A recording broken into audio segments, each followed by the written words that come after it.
Orang beriman yang sangat Tuhan Yesus kasih, shalom. Shalom. Sekali lagi shalom. Shalom. PC pun suara lebih besar. Mungkin karena ini pegang lama. Yang berpegang terlucu dong takut omong terlucu. Amin kok. Baik, apa saudara orang beriman, potong omong soal membangun rumah. Membangun rumah sama juga dengan kita membangun manusia. Jangan hanya bapak-bapak pikir membangun manusia saja. Oh no. Membangun rumah sama dengan membangun manusia. Tentunya bahwa orang akan mengawali dengan merencanakan banyak hal.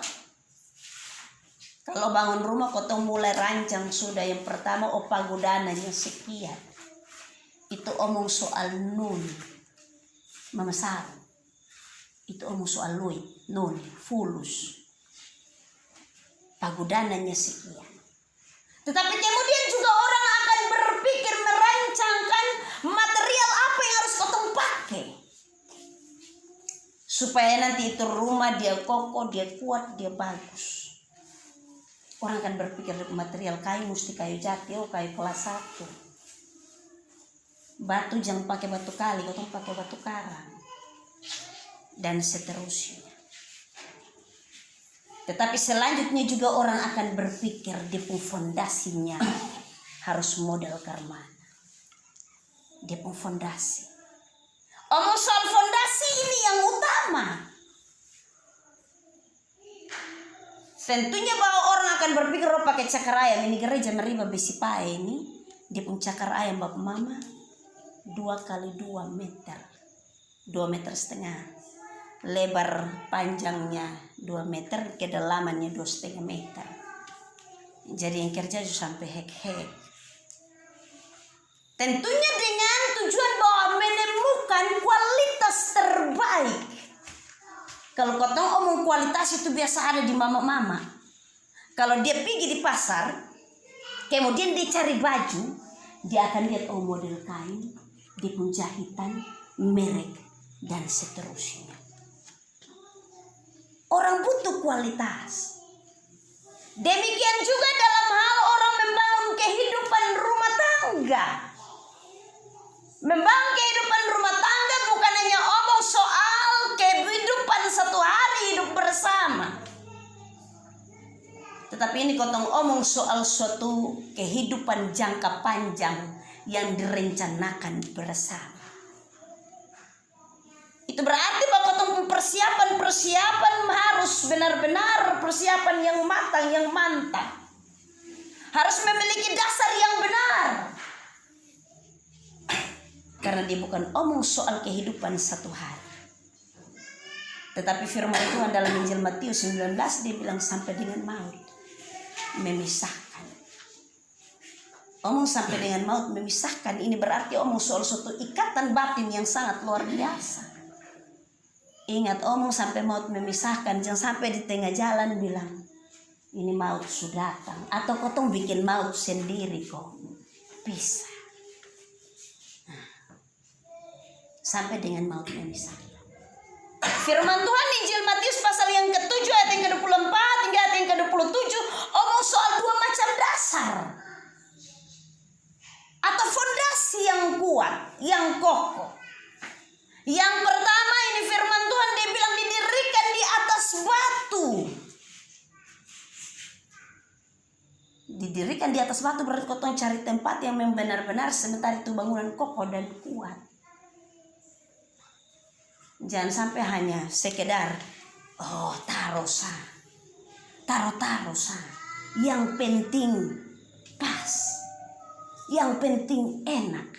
Yang penting oke. Bukan soal yang pentingnya. Tetapi yang terpenting di sana adalah bahwa kita membangun suatu fondasi yang kokoh dan kuat. Kalau kotong bilang yang penting, kotong akan asal-asal taruh. Dia omong bahwa yang pertama didirikan di atas batu. Tetapi hati-hati bahwa ada juga rumah tangga yang dibangun di atas pasir.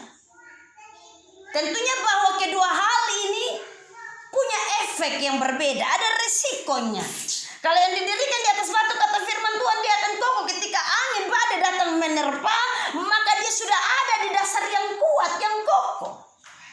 Tetapi kalau yang didirikan di atas pasir, maka hati-hati. Dia bilang bahwa ketika hujan datang, turunlah hujan, datanglah banjir, lalu angin melanda rumah itu dan hebatlah kerusakannya.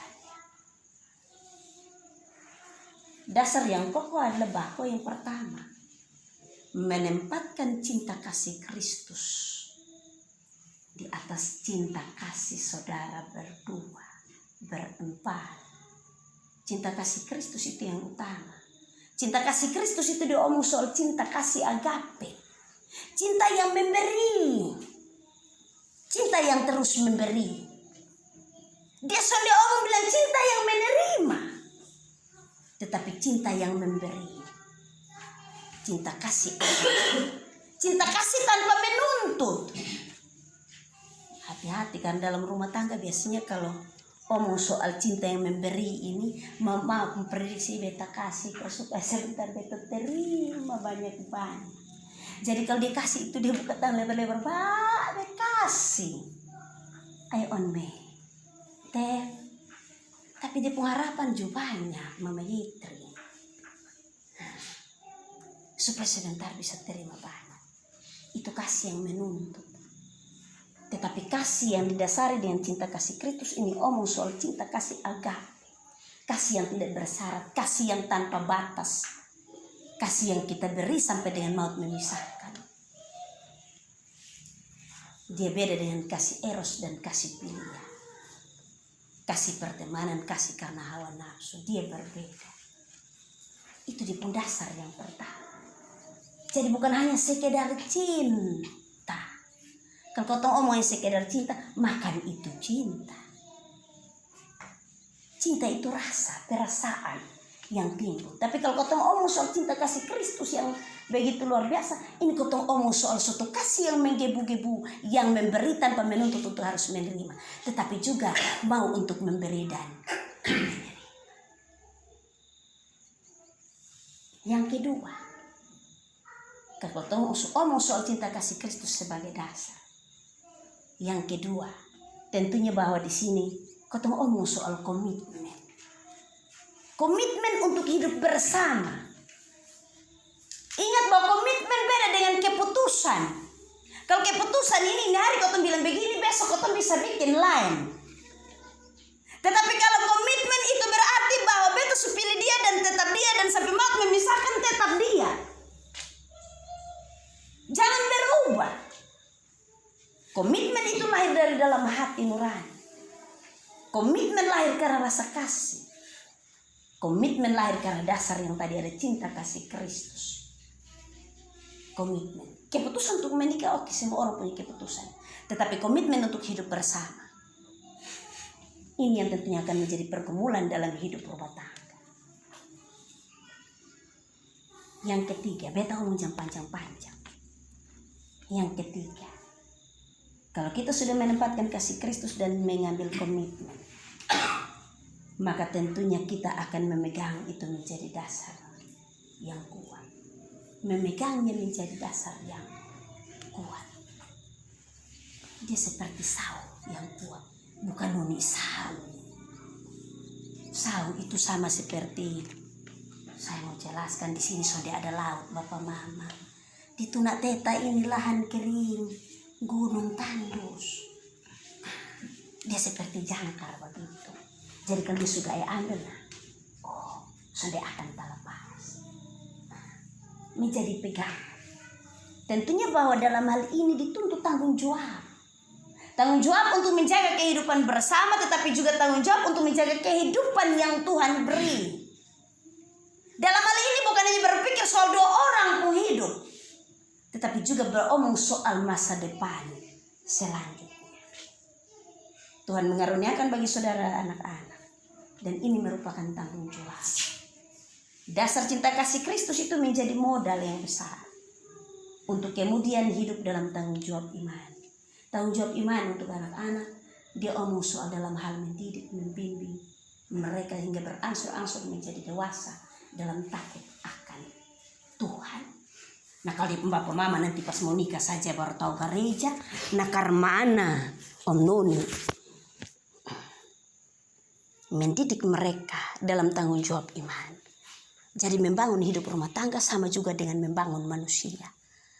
Membangun manusia sama juga dengan kita membangun rumah. Perlu ada dasar yang kuat menjadi modal untuk kita berjalan mencapai tujuan masa depan. Bapak Maba, saudara orang beriman, sore hari ini kita ada dalam rumah Tuhan. Kita datang untuk mempersiapkan diri kita dalam pemberkatan nikah kudus, peneguhan siri dan juga sakramen baptisan hari esok. Untuk pasangan yang akan menikah, untuk 1 orang anak Tuhan yang akan diteguhkan dalam peneguhan siri baru, tetapi juga untuk 3 orang anak Tuhan yang dipersembahkan besok dalam sakramen baptisan kudus. Tentunya bahwa kita lemah dan terbatas dalam segala perkara. Pegangan kita tidak kuat, komitmen kita terkadang terombang-ambing karena berbagai-bagai pergumulan, bahkan sampai dengan pergumulan hari esok. Hari ini kita ada di dalam rumah Tuhan, kita memohon tuntunan Tuhan. Kita memohon kasih Tuhan supaya Dia menuntun kita melewati pergumulan hari esok. Karena betapa benar bahwa kita tidak mampu untuk melangkah sendiri. Ingat bahwa iblis itu seperti singa yang mengaum-ngaum dan dia siap untuk menerkam siapa saja. Pergumulan orang menikah bukan pergumulan yang gampang. Tidak semudah kita membalikan telapak tangan.